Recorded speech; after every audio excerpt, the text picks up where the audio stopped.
I graduated in 2002 with a Master's of Architecture, first professional degree. So it's called an MArch-1 from the GSD. I was so sad that it was over. I absolutely loved my time there. I taught at Career Discovery that summer. I remember just being emotional when my when my student ID card wasn't going to allow me to just prance on into the libraries anymore.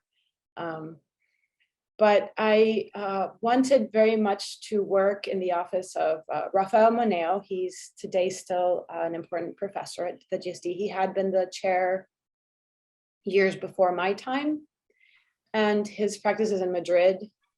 He is a very integral architect. His practice is amazing, but his mind and the way he writes and articulates notions about space and architecture in the city are very, very insightful. He's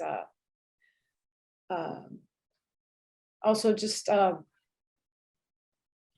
of has this gravitas about the way that he understands architecture. And I remember phrases from his time that I would listen to him on a review at the GSD. He would say, architecture is not about good intentions. And it's a phrase that seems contradictory, but leaves you thinking, well, what does that mean? And I felt intrigued that there was a lot to learn from him if I would have the opportunity to work with him. And so fortunately, that became a possibility. I moved to Madrid and worked in his office for 2 years. And my practice today is very much modeled on the way he conducts work. For example, there are no offices that are closed or hierarchies. Nobody has a title associated with their name, and even my space in the office is no different than that of an intern or an architect that is handling several projects. And he also is able to revisit projects. He works very, very hard on design, and it is, to me, a way of showing that the profession is actually very accessible and democratic as long as you work very hard. It's often thought of as a discipline that you come to with a great deal of intuition, and I think that is true for some architects. But in looking carefully at the way he approaches architecture, it's a lot of rigor, and there's a kind of a discipline to it, and a openness to revisit aspects of the design. And one amazing moment to me, we were working on a very large building in Zaragoza that had theaters included into it.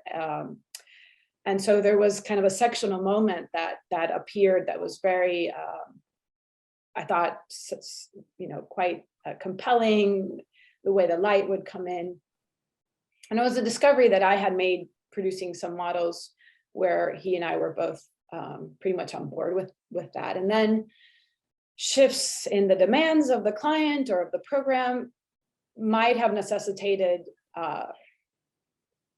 foregoing that moment. And he said to me, well, let's rethink this. We might have to, do it a different way. And that was just crushing to me, because we had found this precious moment in the building, but he, would so easily kind of just say, we'll revisit it, we'll design it differently. And Sandra Rush, who was then in the office, an American, married to a Cuban Spanish architect, said to me, oh, Rafael, just he enjoys design so much that that's his way. He's willing to take apart certain parts of the building and redesign them, because that there's always a possibility. That, for a young architect with the ambition of starting an office, which was my case, distant ambition, but I did have it, is very powerful. And I take that away from that experience, as well as many other treasures that I take from that time. I then moved back to the United States. My grandfather had very advanced dementia, and I both wanted to be close, and it was very taxing on my mother. I then worked briefly at SOM. I was quite upset about the way architecture is practiced in the United States, and was really searching for how to continue forward. And that's when Dr. McPhee from Emory, I had a conversation with her, and she said, well, why don't you apply to the Rome Prize? And I just thought, my goodness, that is, you know, there's this kind of elite that I associated with the Rome Prize, but her suggestion gave me the license to aspire to that, I suppose. And I knew the project that I wanted to focus on. I knew everything. It actually had a lot to do with her, the teachings that I learned from her.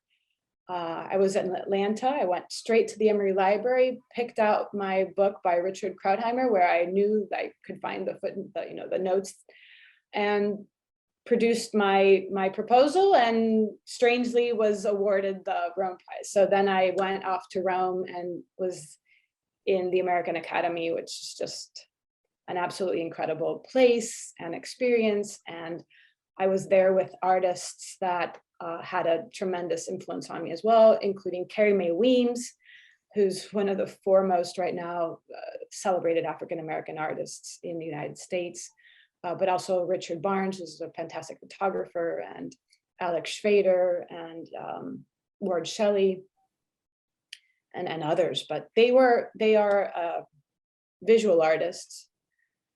And what I learned from them was, okay, art requires rigor. They, get up in the morning, go to their studio or on the field, but there was a commitment of energy and time.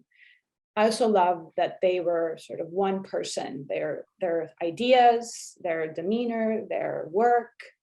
It's not a kind of conception of yourself as, a job and your private life, which I found very kind of authentic, and they have a question that they were pursuing, something that was powerful within them that drove their line of inquiry or their work. And there were other instances that happened that are important in this, but I thought back to my time as a student at the GSD, and I was very it left an impression on me, but also a large question, which was what does a discipline like architecture have to say about most of humanity's, or a large part of the way the built environment is formed, which is from an informal origin.